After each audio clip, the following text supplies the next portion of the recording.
Welcome, everyone. We're going to have a discussion, a conversation today about remote and hybrid learning. And we've got three folks from both the United States and a guest from the UK to talk about how different organizations have weathered the last couple of years, but more importantly, what they're thinking about going forward for remote and hybrid learning based on everything we've learned. And um, these are our speakers. We've got Ian Carlson from Math Altitude in Worcester, Mass. We've got Joe Varia Ashan from the Tutor Trust in the UK, and Tim Sun from Northern Academy of the Arts in upstate New York, Tim, or suburban New York City. Which would Upstate New York. Upstate. Okay. All right. Let's be clear about that. Our sponsor today is Vidamo, and Vidamo is an online learning platform for teaching and tutoring, and they're used by over 20,000 organizations around the world. We will have a little chance towards the very end to tell you a little bit more about Vidamo, but they are the sponsor for today. So thank you, Vidamo. So I'm going to give each of our panelists, I'm Lee Wilson, I'm the moderator here today, but I'm going to give each of our panelists a little bit of a chance to introduce themselves and their organization here before we get into the conversation, so that you all have a better understanding of the perspective they're bringing to the table. So Tim, if you would like to lead us off here. All right. Thank you, Lee, for this nice introduction of the session. My name is Tim Sun from Northern Academy in upstate New York, beautiful Hudson Valley here. And our school is unique in a way. So our school is a school with both private middle school and high school under one roof. And we're very big in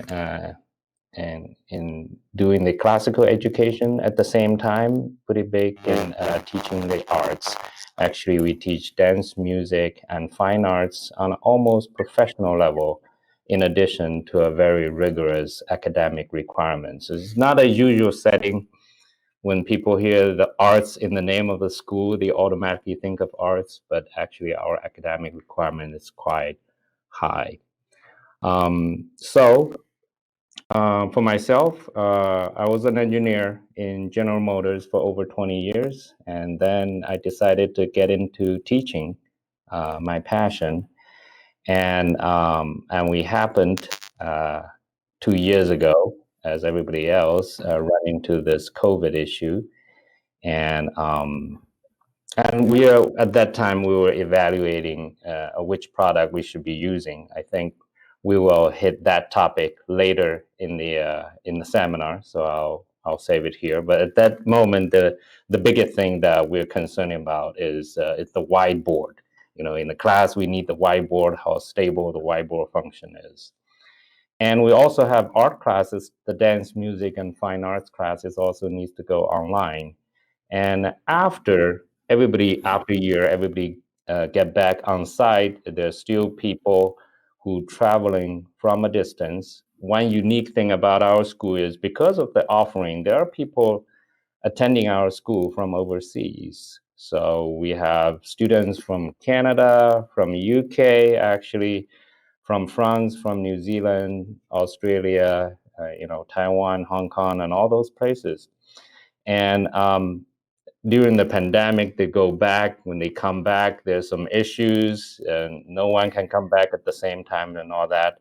So we do have the needs to accommodate those kind of students with special situations, and online teaching has certainly helped. So I'll be sharing with more details in those aspects later on in the webinar. That's it for me. Thank you, Lee. Thank you, Tim. Ian, give us a little background on yourself and Math Altitude. Hello, everyone. My name is Ian Carlson. I'm one of the amazing math teachers here at Math Altitude. We're a math enrichment program located in Worcester, Massachusetts. For those far away from Massachusetts, it's about like an hour outside of Boston. We offer a 36-week math program. Students meet once a week for 2 hours following our math curriculum. We teach classes from kindergarten all the way through 12th grade.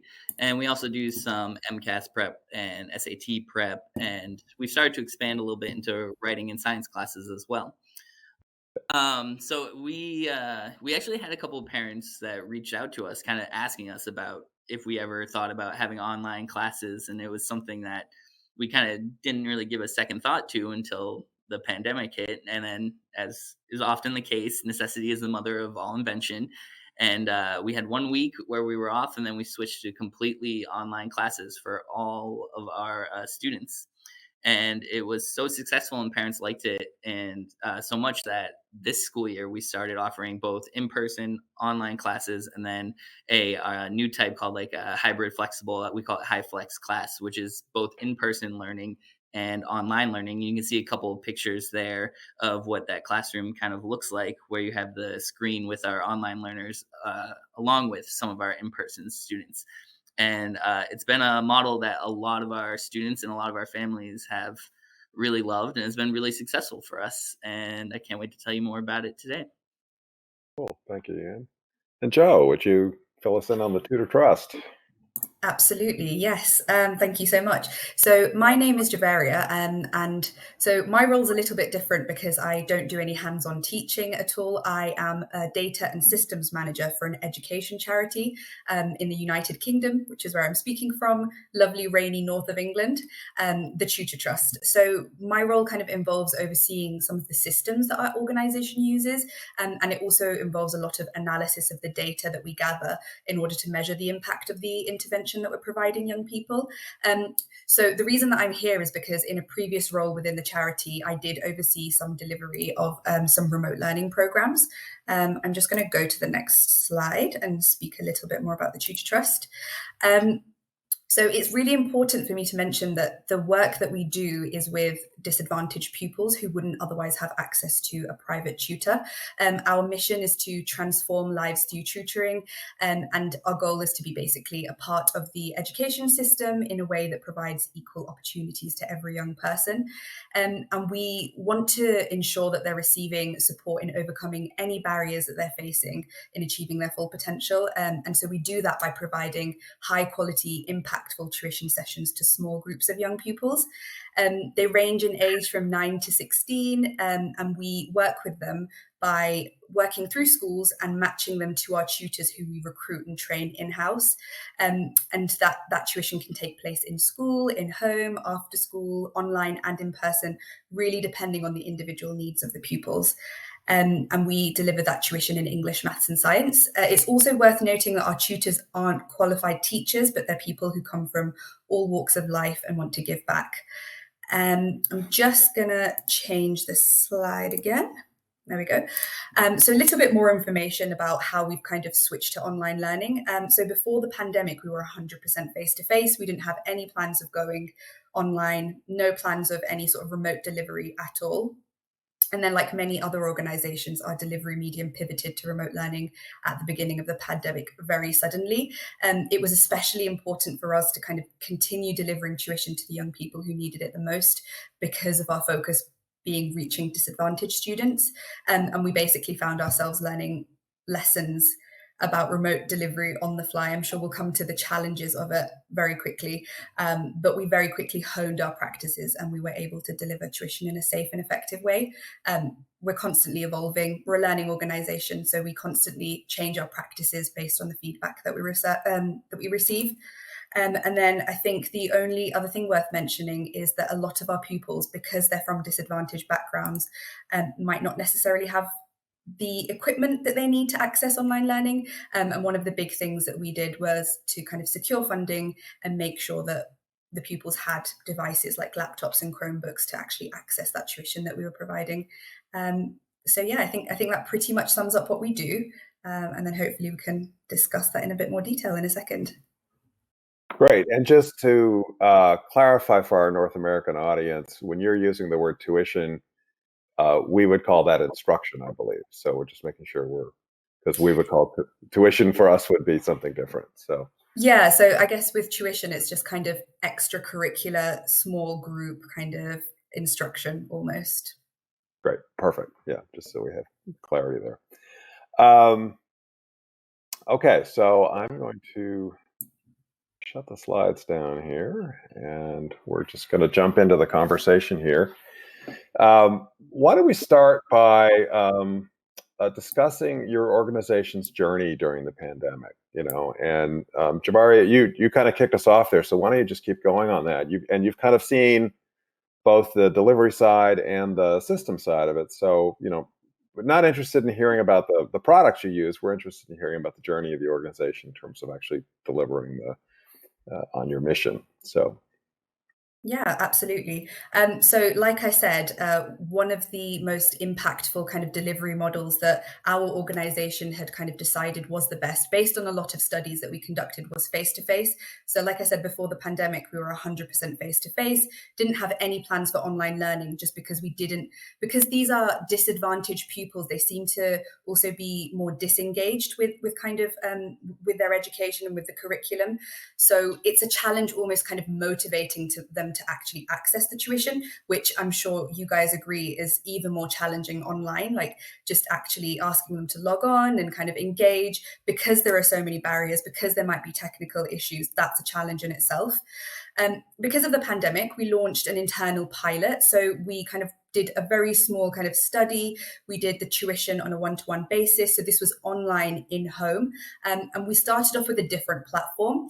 And that was challenging because the other platform wasn't as interactive. And then we switched to Vidamo, which obviously, that provided us with a solution because it had a lot of features to kind of support online learning in a safe and effective way. So one of the examples that I like to give is that we have safeguarding checks. So, for example, if a pupil is accessing tuition from in-home, they must have an adult present at home to kind of safeguard them, and we check for that adult. If that adult is not present, the child has to we remove them from that tuition session because we don't think it's safe for them to be there, and we just have their best interests in our mind. And then, so after that pilot, we were selected to be a partner for a national pilot of online tutoring. So this was in response to the pandemic. It was funded and evaluated by a group of independent organizations and charities. And the aim of that pilot was to establish the feasibility of supporting disadvantaged pupils through online tuition during the pandemic. Varying degrees of success. So currently our kind of delivery model, the work that we do, only 7% of our work is online right now. So it's definitely here to stay. But I think everybody would agree that it cannot replace face-to-face learning. The relationship building is just, it is entirely different to face-to-face. So that's been our journey. We've lots of lessons have been learned, lots of kind of practices have been developed. We have evolved so much. So I was having a discussion with my colleagues, and we were in a completely different place at the beginning of the pandemic when we began kind of this online delivery compared to now. Our tutors are a lot more confident. We have a group of qualified teachers who actually monitor and observe these tutors delivering online tuition for quality assurance purposes, just because that quality needs to be there with online tuition. What do you guys think? Was your journey quite similar, or? Well, very simple, but I just wanted to talk about something too, Joe, that you mentioned about the engagement. I love that idea of having a parent need to be in the house with the students. I mean, we've had to set very high expectations for engagement and behavior for our online students as well. I know, like some schools kind of go back and forth on like the camera. You have to have the camera on. You're expected to have your microphone on. You're expected to be actually participating. You're an active participant. You're not just kind of watching the teacher teach us something in the classroom. You're actually engaged in answering questions and solving problems and working with the teacher. We've had to get parent involvement too sometimes, because some students do, as you said, more students work better in person, and some students we had to transition from the online model to in-person model because they weren't meeting those high expectations that we have. But I think it's necessary to ensure that they're actually getting the best education that they can get from the online environment. So I couldn't agree more. I love that idea. We may have to start using it here. Well, tell us about your journey, your Math Altitude's journey here in terms of, because as I recall from your introduction, you weren't doing any online prior to Yes. COVID. So sort of what Yeah, was that I like? mean, we had the same belief as Joe there, that in person is really the best way to deliver instruction. Um, but we were kind of forced to have to adapt to that online environment at first, and credit to a lot of our teachers who really did become masters of their craft in delivering online education, to the point where those first couple weeks were definitely just trying to get by and just trying to deliver something, but by the end of the school year, I mean, our instruction, I would say, was almost on par in terms of the teacher's instruction with what they were giving in person. um, it took a lot of training on the software and kind of learning all the ins and outs and the little tricks. We even had to start offering kind of like help sessions just on the platform itself. Vadamo was what we were using in order to, for the students, in order to kind of get the students comfortable with how to engage with the platform. I think a lot of times these features that maybe we take for granted just because we naturally know how to use them. Some of the younger students I work with, first graders, second graders, third graders, I mean, they don't know about like the drawing shapes feature, how to change colors, how to like edit things through the screen. So setting up help sessions to really make sure that you can walk them through just how to use the platform before you even start teaching them the content was really important for us on our journey. And then once we kind of all, both staff and students, got on the same page and feeling comfortable with the platform, that's really when our instruction started to take off, and we saw some really great gains from our students, to the Cool. point that we've even kept it this year as an option for some of our students. We'll come back to that question as to sort of what who online learning is most appropriate for. I think that'll be an interesting thing to dig into based on what you guys have learned.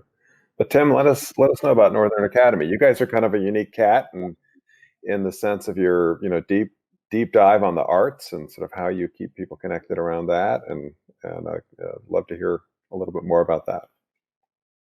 Oh yeah, and our experience it sounds similar to what Joe and Ian has mentioned.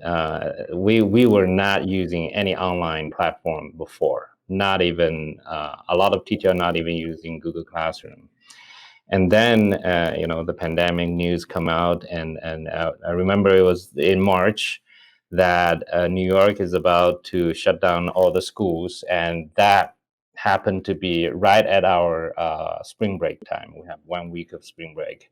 So Friday, spring break, Saturday, we heard of the news that, okay, school is off. And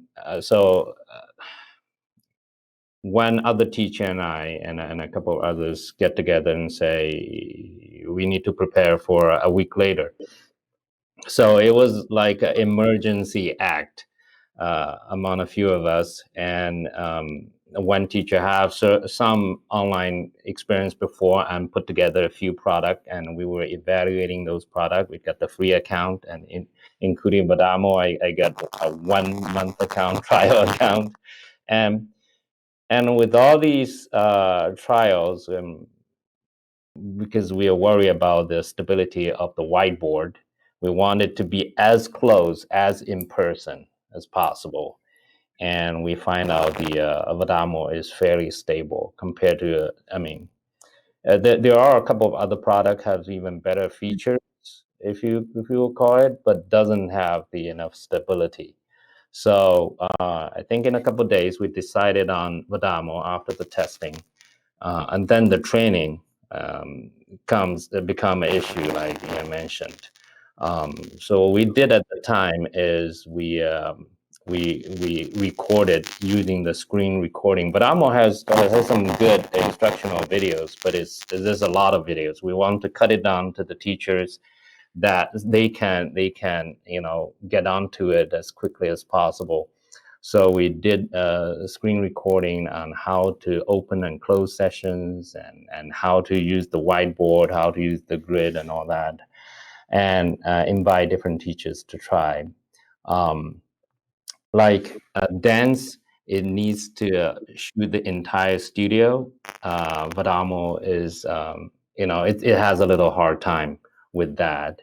And music, when it comes to one-on-one, it's pretty good. When it comes to a group of people, we before the online, we have orchestra practice every week. I mean, the orchestra just couldn't work online when all the sounds mixed together. But fine arts, surprisingly, works better because we have instead of the regular camera, we purchased the high resolution, and we asked the students to have the high resolution and really focus on a piece of artwork. And when the teachers are looking at different piece of students' work and give them instructions, and that actually work out fairly well. And the academic class, I will say all the classes work out pretty well. I'm a math and physics teacher. I love the whiteboard, and I love one click, the grid is on, I can draw. So it's been, the transition is at the first week, it's a bit hard, but overall is smooth. Another teacher and I, phone rings like crazy because, not everyone is good with tech. I get phone calls in the middle of my own classes because we have like 12 classes going on at the same time with different subjects, and somebody couldn't log in. But I think Vadamo also grow with us, the platform. I think before we all go online, the platform may not be as mature, but as we're going, the product is also start to improve. And overall, I think it's been a great experience. So, all of you have touched on something, and I want to sort of dig into this a little bit. What are the skills that you think teachers and tutors need to be successful online instructors? I know from talking to superintendents and whatnot that they're like, if I could get more resources around that question, it would help us enormously. It was sort of trial by fire here as we started with COVID, but we've now got enough experience, I think, to understand kind of how to prepare people to do this in a more sane way. So maybe you can talk a little bit about kind of what you guys learned about what instructors or teachers need to really know to be able to do this well. I'll start with something to get the ball rolling here. I mean, I think one thing that I noticed while I was teaching online is sometimes you have to slow down a little bit. I can move much quicker when I'm in the classroom with students. We can go through more problems. We can work faster. And if I try to keep up that same pace when I'm online, it's sometimes the students lose where I'm trying to take them. So like slowing down and just really going through the steps, like maybe instead of doing 4 problems, we only do 2 problems, but we really analyze those 2 problems and pull them apart, and ensuring that the students actually follow through on every step of those problems. You can't give them any leeway on, you have to give them that wait time to allow them to catch up to you and follow with you through those steps. So that was definitely something that I struggled with at first, was trying to change my pace to kind of what best suits the online environment. Yeah, I totally agree. It's similar experience here. Oh, go ahead, Joe.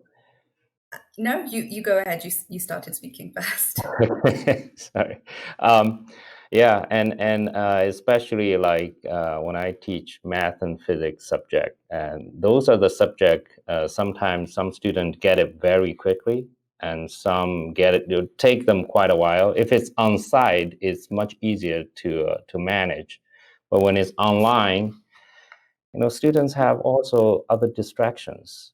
I think when Joe mentioned that there needs to be an adult in the room, it's the same thing to avoid those. I mean, the students, even though Vadamo had the ability to see that whether the student leave the tab or not, but they at home, they can have their own device. They could be onto something else. And a lot of times it's actually the students who needs more focused, who are a little slower, tend to be more easily get distracted also. So yeah, slow the pace down. And I normally if I throw out 3 questions for students to work on, 2 of them will be the normal question and 1 of them will be the hard question. So the 2 fast students can be can be slowed down a little bit. But the distraction is the biggest thing. So for the teacher to make the content very engaging in the right pace, and to if there's any indication of someone is not as engaged, to ask their students questions to basically keep them as engaged as possible. And our school, when it's on site, we have this no smart device on campus policy.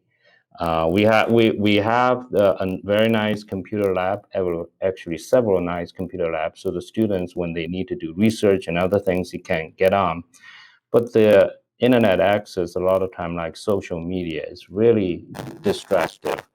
And what I find hard is when we do online, we lose that control. We sort of so and you know. The teacher during the session needs to be able to interact with each student in a way that everyone is engaged. When it's 10 students, 5 students is okay. And we normally have our class size less than 10, but sometimes we have a 23 students algebra class, and that's when it's getting hard. Yeah, I think one of the things I hear consistently from people is, anything over 4 or 5 students starts to become a challenge.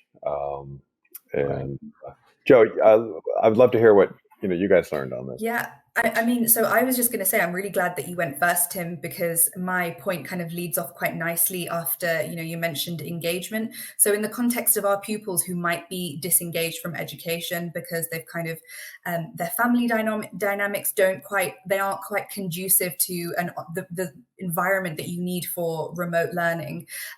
We kind of think that the skills that our instructors and our tutors need, behavior management skills, and making their lessons interactive, because I think one of the phrases that we use within our organization is that it has to be kind of done with rather than done to. So you have to have the buy-in from the pupil from the very beginning. The first session of online tuition is almost make or break, because that's when you're capturing their attention. That's when you're capturing their engagement and their motivation. And if they're not motivated, the online learning is just not going to be successful. So with that, what I mean is kind of like really thinking about their visuals, and it's a rectangular window at the end of the day. The input needs to be kind of not over the top so it overloads them, but kind of well thought out with supporting materials, and just kind of putting themselves into the shoes of the learner. Is this engaging? Are there moments for them to reflect and actually do stopping, actually kind of using body language to your advantage? Because there is that gap with online. You're not able to kind of track their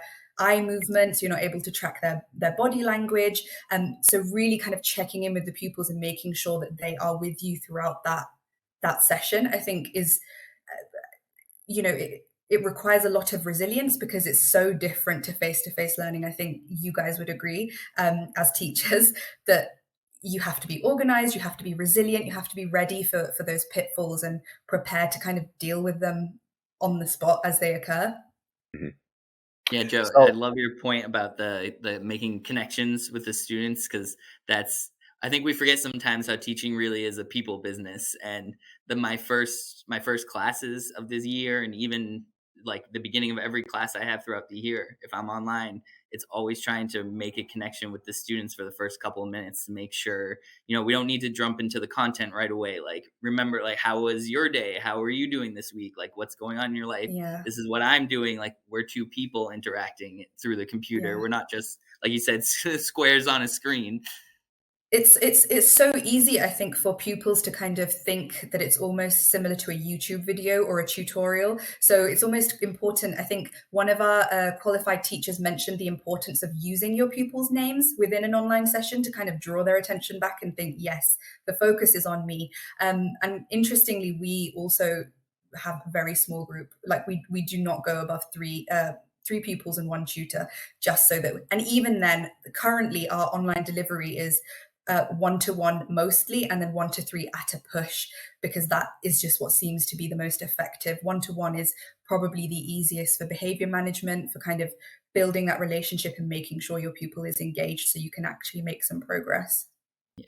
I find students are a little more eager to, or maybe feel safer to engage and share their work online because they don't feel like they're presenting in front of a giant class of people, or even if it's 5 or 6 kids, like that can still be scary for the younger students. So knowing that, oh, I'm just drawing on a screen for myself, it doesn't feel like they're exposing themselves to criticism as much online. So I've noticed students will, even if you give them the chance, they'll put more out when they're online.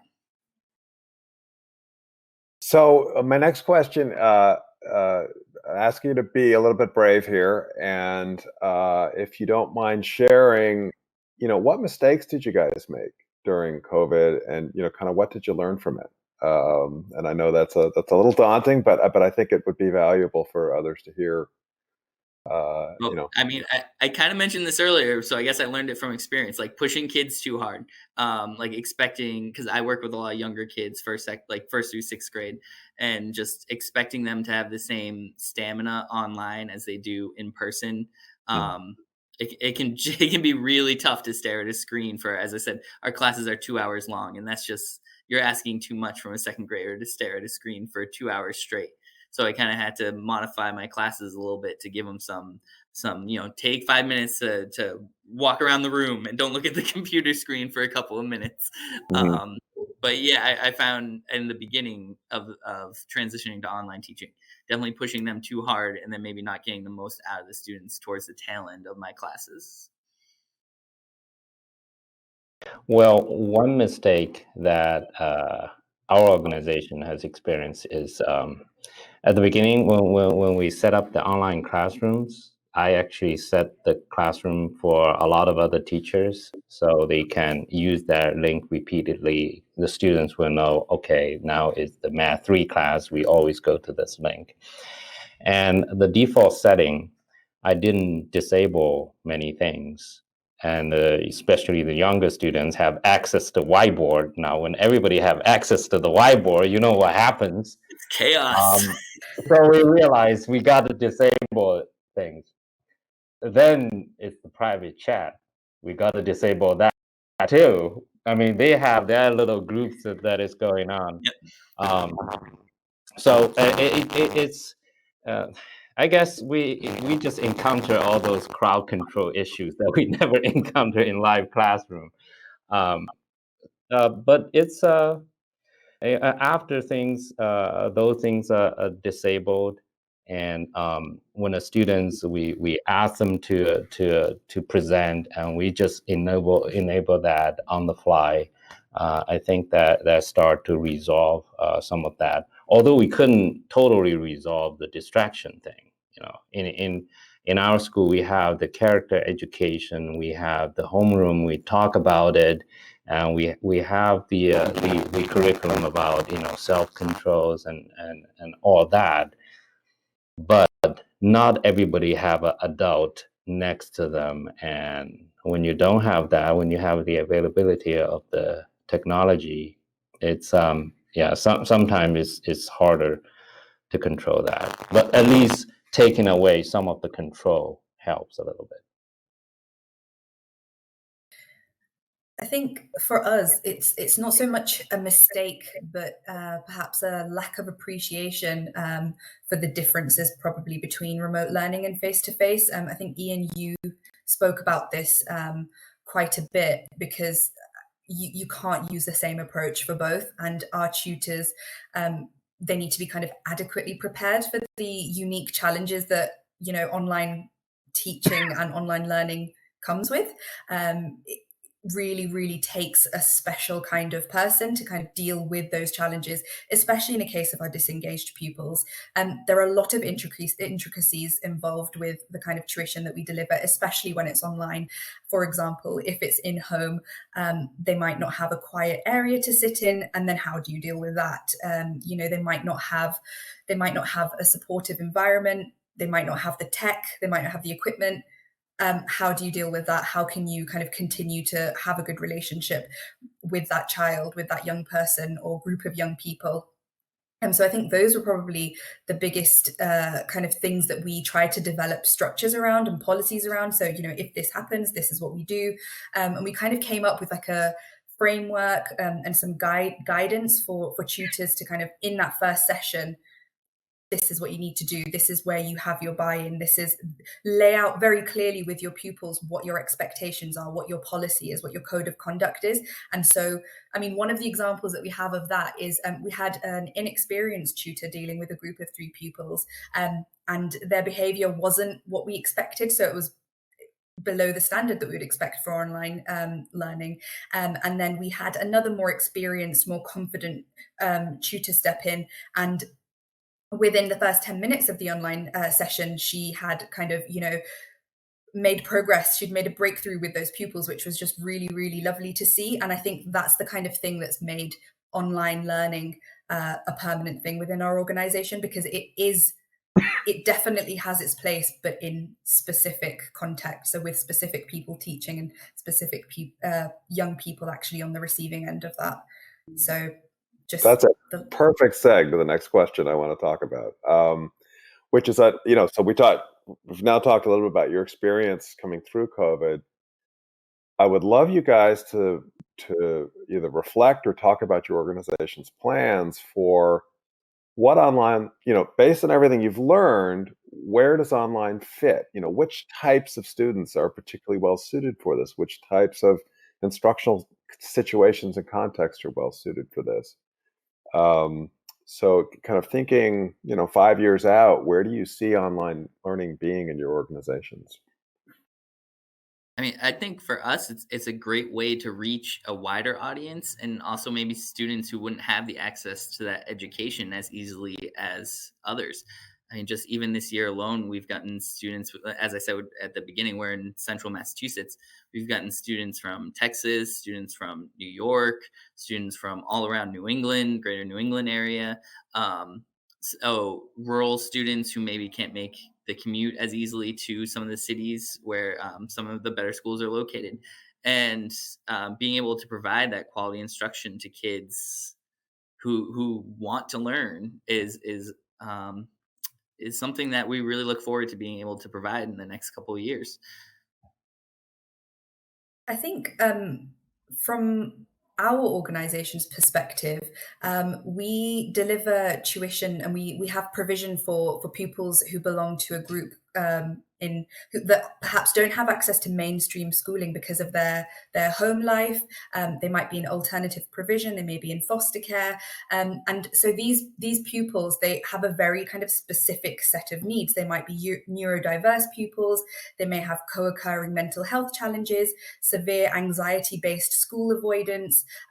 There are lots of different scenarios in which they can't access a mainstream classroom. And where we've seen a massive breakthrough is one-to-one tuition with these pupils. So one of the examples that I can think of is a young girl who couldn't attend school because she had an illness in her immediate with an immediate family member. And her grades kind of skyrocketed when she received some of this one-to-one support online, because the motivation was there. It was just the kind of situation that she was in that was preventing her from, because obviously every young pupil they learn in a different way. And I think that's where the one-to-one kind of edge cases of young pupils is where I think online delivery can really kind of shine. Yeah, it just made me think too, Joe, like it really helps ensure some of those gaps that can pop up sometimes in a student's educational career, that it really helps fill in those gaps. I mean, we had a student who had to travel, his family's from India, and had to travel back home during COVID in order to help take care of family members. We were able to record the classes, and he got to participate as if he was here every single week. Students who are sick, maybe have to miss a week or two of school, can still engage with the teacher and the lessons that are going on. Students that maybe have high anxiety for the classroom or selective mutes, things like that, can still participate in the classroom. Really helps engage the students during those times in their educational career where they might fall behind, and helps keep them lock in step with the rest of their peers. 100%. Right. Tim? So in our organization, in our school, and when we transition to on-site, back to on-site, and obviously on-site is much better. We do have students that is slow to get back because of various reasons. Overseas students have visa issues, and other students have family related issues, health issues, and all that. So online when we are in a hybrid mode, has become a good method to for delivery when those students in those special situations. Although we start to find out that like some students start to like to take the sick days because they can go home and face the screen. And we realized, well, everything have a downside. So our school just announced that, besides, except it is COVID related, and if you're not feeling well, just rest, don't go online. And we only accommodate those students who need to travel, have other specific situation arranged with our Students Affairs Office with certain arrangement. We have them to be online. So I think in the future, it's going to stay. It's going to stay for a long time. And God forbid, if another situation like this happens, then we're definitely going to use it. But even without those situations, there are always some students have some special situations that we can accommodate. Great. Well, I'm going to turn our attention to some questions that we've got from the attendees. And the first one is, are there any strategy, this is from Geneva Bertels, and are there any strategies for dealing with disengaged parents that you guys have found successful? Within our organization, I mean, with the kind of alternative provision young pupils, I know that the department at the Tutor Trust, what they do is they actually ask the parent to kind of come along to an introductory session or meeting before the program actually starts, so that the parent can actually see what it is that, because I feel that some parents perhaps wouldn't take online delivery as seriously as perhaps if their child was attending a class or attending it at an official kind of school building. So kind of seeing what they're going to be accessing the tuition on and what they'll be doing in these sessions could probably have a real effect in terms of engaging that parent. So just showing them, this is where we're learning, this is how we're going to learn, and actually discussing those topics and perhaps the tools and why the platform is a great kind of opportunity for that child to fill in their gaps that perhaps have come up because of, whatever reason, the pandemic or missing school. I think that's probably a good way to engage parents. I mean, I would say probably 3 strategies that we use here. First one's the same. Before we even enroll any students, we like to meet the students, meet the families, usually have them take some type of assessment so we can figure out where their skills are and where they need the most help. So kind of getting them, the type of students, letting the parents know what they're kind of signing up for ahead of time, that our expectations for the behavior and the effort during our classes. Our second, we're lucky enough here to have a relentless administration team, and sometimes with disengaged parents, you just have to be continuous to the point of probably annoyance, where that will get them to finally, just to get you to stop texting or calling or emailing them, that they'll finally respond to you. And then the thing that we like about the high flex classes too is always, if the student isn't successful and meeting expectations online, we always can take the option away and say, we need your student to start attending in-person classes. And that usually gets their attention. Yeah, for our organization, we might be under a little different scenario. The parents send their kids to our school. They have high expectations, and they really pay a lot of attention to the students. But we have parents that is overconfident in their students' self-control ability. And when they go online and they all of a sudden discover, oh, their performance go down drastically at home, because at school, our school day is very long. I mean, instruction, even though is stop at 3 o'clock, then we have all those art classes, we have the clubs, and the students are normally busy until 6 o'clock. So it's a long day from 7:50 to 6. I mean, it's a full of activities. But when we go online, it's only the core courses, and then the students are on their own to do their homeworks, finish assignments, and there may be a few tutoring going on, tutoring sessions, but the students have a lot of time on their own. And that's when we find out we need to remind the parents, nicely, of course, of, watch what their kids are doing and don't, become addicted to gaming and social media and other things. Yeah, when the parents saw the performance and the warning from the teachers, normally they will put into some actions. Yeah. I think like having that data to show the parents like this is the work and the progression of the work the last weeks, months while your son or Right. daughter has been online can really be powerful to get the parents to see kind of how you have their best interest, the student's best interest in mind. That's Right. great. That's great insight. We had a couple people comment, Ernest Reyes and Lisa Greenlee, about, there are many situations where teachers don't have the choice but to engage with a large group of students. Lisa has 40 plus in her class. What advice do you have for teachers who have to deal with large groups? I'm a big fan of the breakout rooms. Split pretty much any platform you use now will let you split into smaller groups, which is something that I'll do.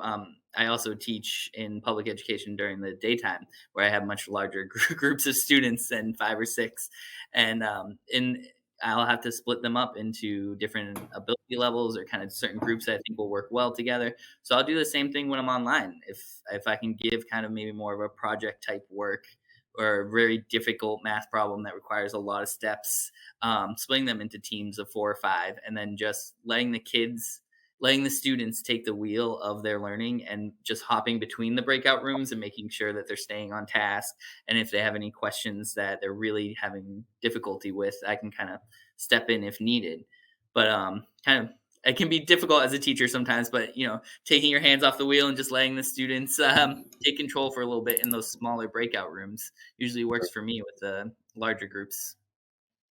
Yeah, for me, I we don't have 40 or 50 size class, but we do have some class in the 20s. For me, that I think the group chat, could work. So we, like in the math and physics, after we do a problem, and I mean we do an explanation, explain the concept, then we post the problem. Then at the chat, I will type your answer, and the students start to come into with different answers. And if you divide the students into certain groups, or certain teams, even though they're I use breakout a little bit, but normally I keep everybody in one big room, but they can be in different teams, and they sort of going over a team competition, but using the chat, everyone can see the answers, and can have one team answer, another team explain, and all that. I think that compensate a bit without the live conversation, face to face, but the chat, the public chat could help a little bit. Cool. So this is a big question, but it's a really interesting one, and it's from Moral Thompson. How do you ensure equity in outcomes and assess the effectiveness of online instruction and courses versus in person? Ooh, who wants to take that one? I mean, I think it's important to have just keep your high expectations for your students online, but do understand that maybe they can't work as I said, maybe cover at the same breadth of material as your students in the class. But I mean, for my online students, I don't really change anything in terms of like my assessments or my quizzes or my expectations for the material that they're supposed to master during a school year with me. Um, I mean, I expect myself to deliver as close to the same quality instruction. I expect them to deliver the same quality results. I think the question, if I'm reading the question, it's more about do you have the ability, do your organizations have the ability to assess the effectiveness of in-person versus online? And if you do, you know, what have you learned there? So I'm going to jump in here just from kind of like a data analysis point of view, because this is something that we're very, very big on.